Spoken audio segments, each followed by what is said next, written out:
નમસ્કાર, આપ જોઈ રહ્યા છો ગુજરાત ફર્સ્ટ. વિગતવાર સમાચારો પર નજર કરીએ. નાયબ મુખ્યમંત્રી હર્ષભાઈ સંઘવી ગ્લાસગોથી ભારત પરત ફર્યા. અમદાવાદ એરપોર્ટ પર હર્ષભાઈ સંઘવીનું ભવ્ય સ્વાગત કરાયું.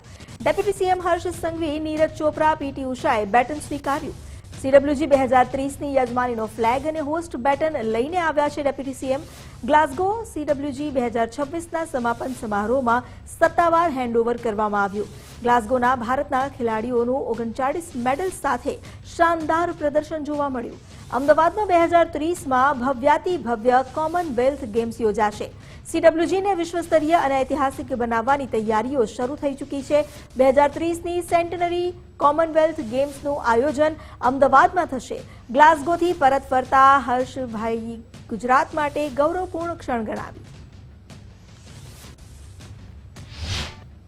हमने देखा कॉमनवेल्थ में जिस प्रकार से छोटे छोटे गांवों से जो खिलाड़ियों में स्किल है उनको भारत सरकार द्वारा जिस प्रकार से एक प्लेटफॉर्म दिया गया, टॉप्स इंडिया की जो स्कीम है, खेलो भारत की जो स्कीम है, उसके माध्यम से ये सभी प्लेयर्स को इंटरनेशनल लेवल की ट्रेनिंग प्राप्त हुई और वो ही कारण से और उनकी मेहनत से आज कॉमनवेल्थ में हमने भारत का डंका बजाया. चौथे नंबर पे हमारा स्थान रहा. ये अपने आप में बहुत बड़ी बात है क्योंकि ये वक्त केवल 10 गेम्स हुआ की गई थी. हमारी जो गेम्स में सबसे ज्यादा मेडल्स आते थे वो गेम्स को कहीं ना कहीं वहां पे आयोजन नहीं किए गए थे. ये वक्त केवल 10 गेमों का आयोजन किया था. फिर भी 39 मेडल. और मुक्केबाजी की अगर मैं बात करूं तो दुनिया ने भारत के मुक्के के पावर देखा है और खास तौर पे भारत की बेटियों ने भारत का तिरंगा और शान से ग्लासगो में लहराया है. मैं मेरी सब बहनों को, देश की बेटियों को अभिनंदन देता हूं. अहमदाबाद कॉमनवेल्थ गेम्स आयोजन में एक नया बेंचमार्क सेट करेगा. ये गेम भव्यता खिलाड़ियों की व्यवस्थाओं के साथ करेगा. ये गेम खिलाड़ी सबसे अच्छी तरह से अपना परफॉर्मेंस दिखा पाए उस प्रकार का होगा. खास तौर पे आप सभी उसके साक्षी हैं. पिछले 2 साल में अहमदाबाद में एशियन गेम्स की बात हो, एशियन चैंपियनशिप की बात हो, कॉमनवेल्थ डिफरेंट चैंपियनशिप की बात हो या इंटरनेशनल टूर्नामेंट की बात हो, अहमदाबाद ने एक बेस्ट होस्ट के तौर पे अहमदाबाद आगे बढ़ता जा रहा है. ગ્લાસગોથી પરત ફર્યા બાદ ડેપ્યુટી સીએમ હર્ષભાઈ સંઘવીએ નિવેદન આપતા કહ્યું કે આજે કોમનવેલ્થમાં ભારતનો ડંકો વાગ્યો. ફિટ ઇન્ડિયા મૂવમેન્ટ ખેલો ઇન્ડિયાથી કોમનવેલ્થમાં ફાયદો થયો છે. પીએમ મોદીએ રમતગમત માટે 8 ગણું બજેટ વધાર્યું. નાના ગામના ખેલાડીઓને પ્રોત્સાહન મળ્યું. કોમનવેલ્થમાં દુનિયાએ ભારતનો પાવર જોયો. અમદાવાદ કોમનવેલ્થ નવો બેન્ચમાર્ક સેટ કરશે. અમદાવાદ બેસ્ટ હોસ્ટ તરીકે આગળ વધશે. अहमदाबाद में 2030 की कॉमनवेल्थ गेम्स का आयोजन होगा. मैं सभी देशवासियों को बहुत बहुत अभिनंदन देता हूं. मोदी जी के फिट इंडिया के विजन को हम आगे बढ़ाएंगे. फिट इंडिया के साथ साथ मोदी जी ने जिस प्रकार से नशा मुक्त अभियान की जो शुरुआत की है वो अपने आप में बहुत ही महत्वपूर्ण है. मैं मेरे राज्य के सभी युवा साथियों को साथ में लेके नशा मुक्त अभियान को नीचे तक पहुंचाने के लिए मुख्यमंत्री जी के मार्गदर्शन में ये कार्य और तेजी से आगे बढ़ाएंगे. नशा मुक्त अभियान को आगे बढ़ाएंगे. फिट इंडिया मूवमेंट को आगे बढ़ा के देश के युवाओं को ज्यादा से ज्यादा अपॉर्चुनिटी स्पोर्ट्स सेक्टर में मिले, उसके लिए गुजरात सरकार काम कर रही है. भारत सरकार के पूरे मार्गदर्शन में हम ये काम को आगे बढ़ाते जाएंगे. નાયબ મુખ્યમંત્રી હર્ષભાઈ સંઘવી ગ્લાસગોથી ભારત પરત ફર્યા. રમતગમત પ્રેમીઓ ઉત્સાહ વધારવા એરપોર્ટ પહોંચ્યા.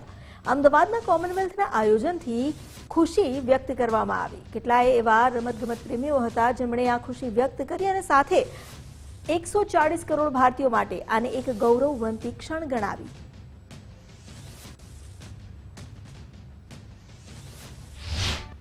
સ્કોટલેન્ડના ગ્લાસગોમાં જે કોમનવેલ્થ ગેમ્સ 2026નું સમાપન છે તેમાં ગુજરાતના નાયબ મુખ્યમંત્રી હર્ષભાઈ સંઘવી પહોંચ્યા છે અને તે જે કોમનવેલ્થ ગેમ્સનો જે ધ્વજ છે તે અને બેટન લેવા માટે તેઓ પહોંચે છે, કારણ કે 2030માં ભારતને યજમાની અમદાવાદને મળવા જઈ રહી છે. અમદાવાદના જ એક જે સ્પોર્ટ્સ પ્રેમી છે હરુણ, તેમની પાસે વાત કરીએ. જી હરુણ, बस मैं जाऊंगा, बहुत खुशी की बात है, भारत मेजबानी करेगा 2030 की. मैं हर भारत के जितने भी खिलाड़ी हैं उनका हौसला बढ़ाने का मेरा एक जुनून है और मैं हर खिलाड़ियों को सपोर्ट करता हूं और जब तक भारत की धरती पे रहूंगा हर भारतीय खिलाड़ियों को स्पोर्ट में हर सपोर्ट में करता रहूंगा और उनका हौसला बढ़ाता रहूंगा. मुझे बहुत खुशी है जो है ना बाहर के खिलाड़ी आएंगे और मैं इंडिया के खिलाड़ियों भारत में रह के और भारत के खिलाड़ियों को हौसला बढ़ाऊंगा 2030 में कॉमनवेल्थ गेम में. હરુણ, જેઓ ખાસ 2030માં ભારતમાં અમદાવાદમાં મેજબાની મળી રહી છે કોમનવેલ્થ ગેમ્સની, 140 કરોડ દેશીઓ માટે આ ગૌરવની વાત છે. આ પ્રસંગે ગજરાજ સોલંકી સાથે સચિન કડિયા, ગુજરાત ફર્સ્ટ, અમદાવાદ. વીમા વગરના વાહનોને હવે પેટ્રોલ પંપ પર પેટ્રોલ નહીં મળે. સુપ્રીમ કોર્ટે વીમા વગરના વાહનો સામે અપનાવ્યું કડક વલણ. સુપ્રીમે કેન્દ્ર સરકાર, IRDAI, માર્ગ પરિવહન મંત્રાલયને નિર્દેશ આપ્યા છે. વીમા વગરના વાહનોને ઇંધણ નહીં આપવા માટેનો આદેશ કરાયો છે. ANPR કેમેરા દ્વારા વાહનના વીમાની ચકાસણી કરવા પણ સૂચના આપવામાં આવી. વીમાની ચકાસણી કરવાની એક વ્યવસ્થા વિકસાવવા માટે નિર્દેશ અપાયા.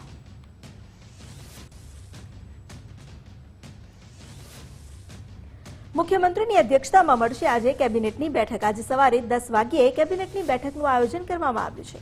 બેઠકમાં વરસાદ પ્રભાવિત વિસ્તારો અંગે સમીક્ષા થશે. વરસાદ પ્રભાવિત વિસ્તારોમાં સર્વે અંગે ચર્ચા કરવામાં આવશે. કેશડોલ્સની ચૂકવણી અંગે વિગતો રજૂ કરવામાં આવશે. કૃષિ નુકસાનના સર્વે અંગે પણ બેઠકમાં ચર્ચા કરાશે. આ ઉપરાંત ચાંદીપુરા વાયરસ અંગે કામગીરીને લઈને વિગતો રજૂ થશે. 15મી ઓગસ્ટના કાર્યક્રમને લઈને પણ ચર્ચા થશે.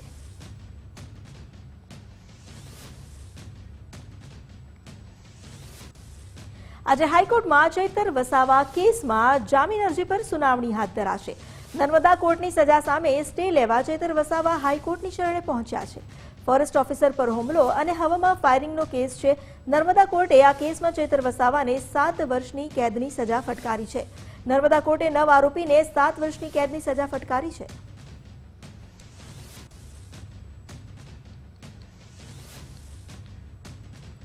રાજકોટમાં તાંત્રિક વિધિના કેસમાં ભુવાને આજીવન કેદની સજા ફટકારવામાં આવી. તાંત્રિક વિધિના બહાને મહિલાને જીવતી સળગાવી હતી. નિલેશ કટારા નામના આરોપી ભુવાને આજીવન કેદની સજા ફટકારવામાં આવી છે. રાજકોટની સેશન્સ કોર્ટે આજીવન કેદની સજા આપી. 2020માં અંધશ્રદ્ધાના નામે મહિલાની હત્યા કરી હતી.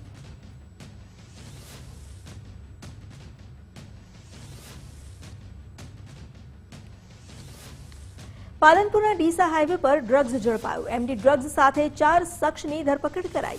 એસઓજી પોલીસે 19.80 લાખની કિંમતનું ડ્રગ્સ પકડ્યું. 3 અમદાવાદના અને 1 દાંતીવાડાના શખ્સની ધરપકડ કરવામાં આવી.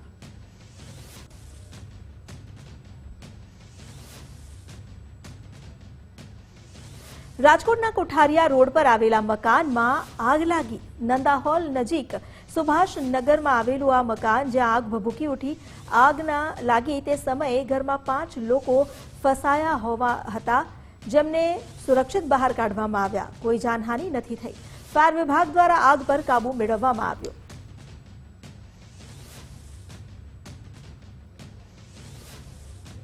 નર્મદા જિલ્લાના ડેડિયાપાડા તાલુકાના નાની સિંગલોટી ગામમાં કુદરતનો એક અનોખો ચમત્કાર જોવા મળ્યો.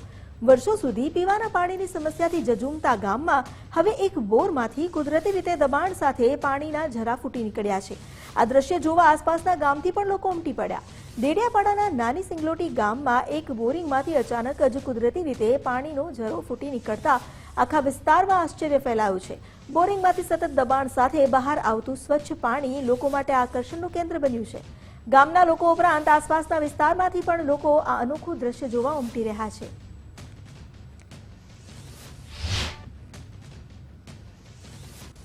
હોળી પહેલા કરેલો તે વખતે 300 ફૂટ હેડપંપ કરેલો, પણ પાણીમાં બોરમાં હેડપંપમાં સેજ બી પાણી નીકળ્યું ન હતું. પણ હમણાં હવામાનના જે આગાહી હતી ને 4-5 દિવસથી જે વરસાદ પડ્યો એના લીધે લગભગ 4 દિવસથી હેડપંપમાં ઓટોમેટિક પાણી નીકળે છે. એટલે અમે કુદરતના બી આભાર માનીએ છીએ. અમને એવું લાગે છે કે પાણીની જે સપાટી હતી તે ઉપર આવી ગઈ છે, કેમ કે તમે લોકો બધા જોઈ શકો છો કે ઓટોમેટિક પાણી હેડપંપમાંથી નીકળે છે. સ્થાનિકોના જણાવ્યા મુજબ આ ગામમાં વર્ષોથી પીવાના પાણીની ગંભીર સમસ્યા હતી. ગામમાં કરાયેલા બોરિંગને લગભગ 300 ફૂટ સુધી ઊંડું ખોદવામાં આવ્યું હતું, છતાં પણ તે સમયે પાણી નહોતું મળ્યું. પરંતુ હવે ચોમાસાની ઋતુ દરમિયાન અચાનક જ ત્યાંથી કુદરતી રીતે પાણી બહાર આવવા લાગ્યું છે. ગ્રામજનો આને કુદરતની અનોખી કરામત ગણાવી રહ્યા છે. પ્રાથમિક અનુમાન છે કે ચોમાસામાં ભૂગર્ભ જળસ્તર વધવાને કારણે બોરિંગમાં દબાણ સર્જાયું હશે, જેના કારણે પાણી આપમેળે બહાર આવ્યું છે. જે ગામમાં એક સમયે પીવાના પાણી માટે લોકો મુશ્કેલીનો સામનો કરતા, આજે એ જ ગામમાં કુદરતી રીતે વહેતા પાણીના જરાએ આશાનું નવું કિરણ જગાવ્યું છે. ગ્રામજનોમાં ખુશીનો માહોલ છે અને સૌ કોઈ આ કુદરતી નજારાને નિહાળી કુદરતના અનોખા ચમત્કારને નજીકથી અનુભવી રહ્યા છે. સારું કહેવાય કે આ ગામમાં આટલું સરસ પાણી નીકળ્યું છે ને અમે ઉનાળામાં જે બોર મોટર કરાવ્યા ઇન્લોટીમાં 10 સરપંચ અમારી આપે છે તો કરાવ્યા પણ નથી નીકળતું પાણી, પણ કુદરતે મહેરબાની કે આટલું સરસ પાણી નીકળ્યું. તો કુદરતને અમે મહેરબાની કરીએ છીએ કે આવા જ રીતનું આ પાણી નીકળે ને સારું રહે ને પ્રવાસીઓ આવે એ લોકો અહીંયા બધા ફોટો લે છે ને અમારે ગામમાં પ્રથમ વખત આ દ્રશ્ય અહીંયા પ્રથમ વખત બન્યું છે. નાની સિંગલોટી ગામમાં વર્ષોથી પાણીની અછત વચ્ચે હવે બોરિંગમાંથી કુદરતી રીતે બહાર આવી રહેલું પાણી ગ્રામજનો માટે ખુશીના સમાચાર બન્યું છે. હાલ આ ઘટના સમગ્ર વિસ્તારમાં ચર્ચાનો વિષય બની છે. લોકો મોટી સંખ્યામાં અહીં પહોંચી દ્રશ્યને નિહાળવા આવે છે. આ પાણી લાંબા સમય સુધી જો યથાવત રહે તો ગામોની પીવાના પાણીની સમસ્યાનો પણ ઉકેલ બની શકે. એ ઉનાળાના સમયની અંદર અહીંયા પાણીની ખૂબ મોટી અછત હતી, એટલે અમારા સરપંચ દ્વારા પાણીને તૃપ્ત કરવા માટે આ બોરિંગની વ્યવસ્થા કરી હતી, પરંતુ એની અંદર પાણી નીકળ્યું ન હતું. લગભગ 300 ફૂટ જેટલું અંદર ગયો, પાઇપ નાખ્યા પણ પાણી નીકળ્યું ન હતું. એટલે અમારે જે પાણીની સમસ્યા છે એ દૂર થઈ ન હતી. પણ હમણાં છેલ્લા કેટલાક સમયથી હવામાન વિભાગે જે આગાહીઓ કરી અને ત્યારબાદ જે ધોધમાર વરસાદ આવ્યો અને ત્યાર પછી આ જે હેડપંપ છે એની અંદર પાણીના ઝરાઓ ફૂટ્યા, એટલે એટલી માત્રામાં પાણી બહાર નીકળ્યું કે જોરદાર, લગભગ 9ની મોટર પાણી ખેંચે એટલું પાણી એ બહાર ફેંકે છે. સુરેન્દ્રનગરના વઢવાણમાં વરસાદ બાદ હાલાકી સર્જાઈ છે. વરસાદ બંધ થયા બાદ પણ પાણી ભરાયેલા છે. સ્થાનિક કોંગ્રેસના નેતાઓ રિયાલિટી ચેક કરવા પહોંચ્યા. વોર્ડ નંબર 13માં પ્રાથમિક સુવિધાનો અભાવ છે. સ્ટ્રીટ લાઇટમાં વાયર ખુલ્લા હોવાનો પણ ખુલાસો થયો. લોકો જીવના જોખમે રસ્તો પસાર કરવા મજબૂર બન્યા છે. રસ્તાઓ ધોવાઈ ગયા, અકસ્માતનો પણ ભય ઊભો થયો છે.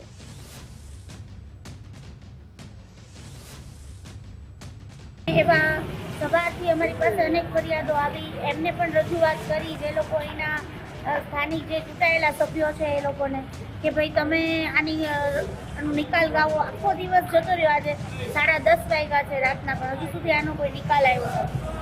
આપણે લોકોએ જોયું કે 1 થી 12 નંબર વોર્ડમાં જ્યાં જ્યાં પણ પાણી ભરાયા ત્યાં એમના સભ્યો ગયા, એવા વિડીયો જોયા. તો હું એટલું કહેવા માંગુ છું કે પ્રી મોન્સૂન કામગીરી તમારાથી થઈ નહીં અને ચૂંટાયેલા સદસ્યો દ્વારા કોઈ કામગીરી કરવામાં નથી આવી, એની મોટી પોલ. પ્રી મોન્સૂન કામગીરી પૂરી થઈ ગઈ, વરસાદ જતો રહ્યો, વરસાદના 24 ની 48 કલાક થઈ ગયા. આજે પણ વ્યક્તિ પબ્લિકની હાલાકી એટલી બધી ગંભીર હાલતમાં. આજે જોવામાં આવે તો મહાનગરપાલિકાની આ લાઇટનો પોલ છે, દરેક પોલમાં જોવામાં આવે તો લાઇટના વાયરો ખુલ્લા. આજે અહીંયા ઢોરા નીકળતા હોય છે, માણસો નીકળતા હોય છે, તો આ માણસો આજે જીવના જોખમે અહીંથી આ લાઇટિંગના બોર્ડ ખુલ્લા હોય, વાયરિંગ ખુલ્લું હોય, લાઇટ ચાલુ હોય તો આજે શોર્ટ સર્કિટ થવાના કારણે આજે કોઈ પણ વ્યક્તિનું મૃત્યુ થઈ જાય એ પણ પરિસ્થિતિનો સામનો થઈ શકે એવી પરિસ્થિતિ છે. ત્યારે તંત્ર ક્યારે જગશે, ક્યારે જાગશે? આગામી 7 દિવસ હળવાથી મધ્યમ વરસાદની આગાહી કરવામાં આવી છે. 4 થી 10 ઓગસ્ટ દરમિયાન રાજ્યમાં વરસાદની સંભાવના છે. સૌરાષ્ટ્ર કચ્છના વિવિધ વિસ્તારમાં હળવાથી મધ્યમ વરસાદની શક્યતા વ્યક્ત કરવામાં આવી છે. દરિયાકાંઠા વિસ્તારમાં 30 થી 50 કિલોમીટરની ઝડપે પવન ફૂંકાઈ શકે છે. માછીમારોને દરિયો ન ખેડવા હવામાન વિભાગે ચેતવણી આપી છે. અમદાવાદમાં પણ વાદળછાયા વાતાવરણ વચ્ચે વરસાદી ઝાપટા પડશે. રાજ્યમાં અત્યાર સુધી સિઝનનો 18% વધુ વરસાદ નોંધાયો છે.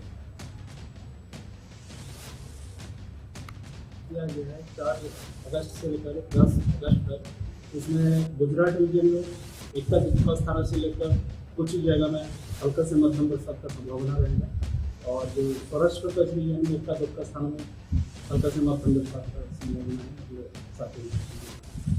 इसमें 30 किलोमीटर स्टीप प्रेशर ग्रेड के कारण स्ट्रॉन्ग विंड होने का संभावना रहेगा.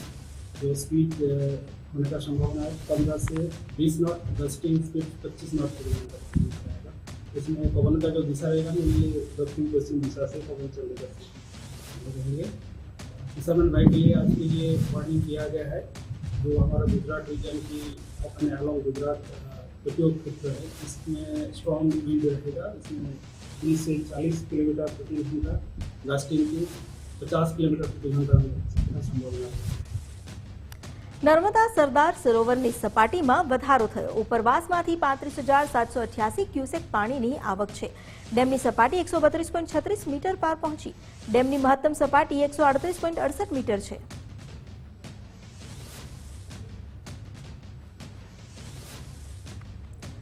સતત ઉપરવાસમાંથી થઈ રહેલી વરસાદી પાણીની આવકને કારણે ડેમની સપાટી વધી છે. ડેમની સપાટી જે 132.36 મીટરે પહોંચી છે, મહત્તમ સપાટીથી લગભગ 6 મીટર જેટલી દૂર છે.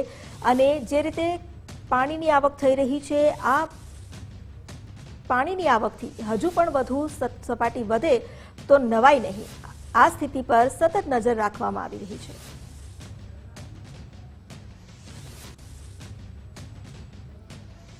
રાજસ્થાનના માઉન્ટ આબુમાં રીંછનો વિડીયો વાયરલ થયો. 2 રીંછ વરસાદી વાતાવરણમાં મસ્તી કરી રહ્યા છે.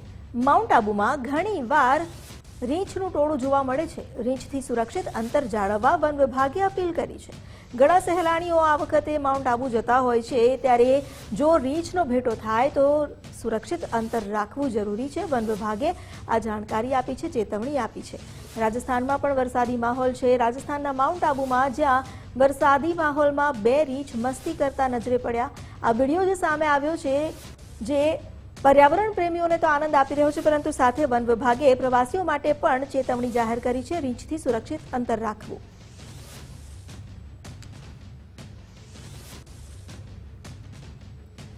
ભારે વરસાદ બાદ રાજ્યનું આરોગ્ય તંત્ર આવ્યું એક્શનમાં. આરોગ્ય તંત્ર દ્વારા યુદ્ધના ધોરણે કામગીરી શરૂ કરાઈ છે.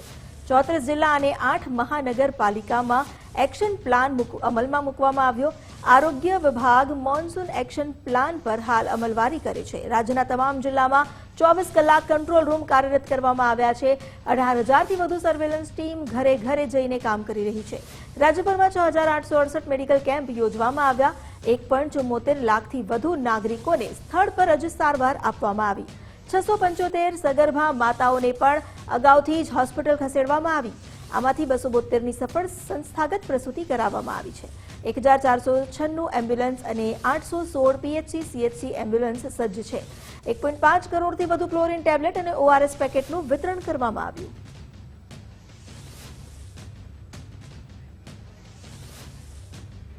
અમદાવાદમાં વરસાદ બાદ આરોગ્ય વિભાગ એક્શનમાં આવ્યું. શહેરમાં વિવિધ કન્સ્ટ્રક્શન સાઇટ પર ચેકિંગ હાથ ધરાયું. 1,000થી વધુ કન્સ્ટ્રક્શન સાઇટ પર તપાસ કરવામાં આવી. આરોગ્યની ટીમને 211 સ્થળોથી મચ્છરના બ્રીડિંગ મળી આવ્યા. શહેરના 7 ઝોનમાંથી 16 જેટલી સાઇટ સીલ કરવામાં આવી છે. અલગ અલગ સાઇટ પાસેથી 10 લાખથી વધુનો દંડ પણ વસૂલવામાં આવ્યો. 349 કન્સ્ટ્રક્શન સાઇટને નોટિસ ફટકારાઈ. પાણી હોય ત્યાં ઓઇલ નાખી મચ્છરના બ્રીડને અટકાવવા સૂચના આપવામાં આવી છે. કન્સ્ટ્રક્શન સાઇટને વધારે ચેકિંગને પ્રાધાન્ય આપવામાં આવેલું છે.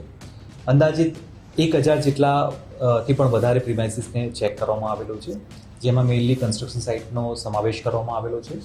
211 જગ્યાએ અમને આ જગ્યાએ બ્રીડિંગ મળેલું હતું અને આ તમામ જગ્યાએથી 10 લાખથી પણ વધારે વહીવટી ચાર્જ વસૂલ કરવામાં આવેલો છે. સાથે સાથે 16 જેટલી કન્સ્ટ્રક્શન સાઇટ અને અન્ય સાઇટ હોય તો તેને સીલ કરવામાં આવેલી છે. આ સાથે સાથે જે કોઈ પ્રિમાઇસીસ એવી છે કે જે અનએક્સેસિબલ હોય, કોઈ જૂનું પુરાનું બાંધકામ હોય અને એના ટેરેસ પર નહીં જઈ શકાતું હોય, તો તેવી જગ્યાએ ઓઇલના બોલ પણ નાખવામાં આવે છે. એટલે કદાચ જો જગ્યાએ પાણી ભરાયેલું હોય તો મચ્છરનું જે કોઈ બ્રીડિંગ થયેલું હોય તેને નાશ કરવામાં આવે. આ પ્રમાણે 1,800થી પણ વધારે બોલને સ્પ્રે કોર્પોરેશન દ્વારા કરવામાં આવેલું છે. જુલાઈમાં મહાનગરપાલિકાના ચોપડે ડેન્ગ્યુના 60 કેસ નોંધાયા. મલેરિયાના 38, ટાઇફોઇડના 267 કેસ સામે આવ્યા. તો ઝાડા ઉલટીના 422 કેસ, કમળાના 88 કેસ નોંધાયા. જુલાઈ મહિનામાં પાણીના 47 નમૂના તપાસમાં ફેલ થયા.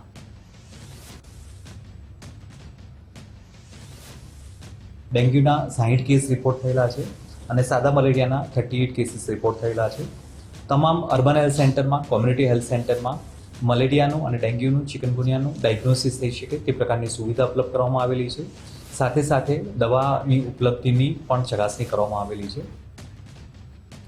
અમરેલીમાં જ્યાં જમકુડી નદી પર વિડીયો શૂટિંગમાં જાહેરનામાનો ભંગ થતા તંત્ર દ્વારા તપાસના આદેશ આપવામાં આવ્યા છે.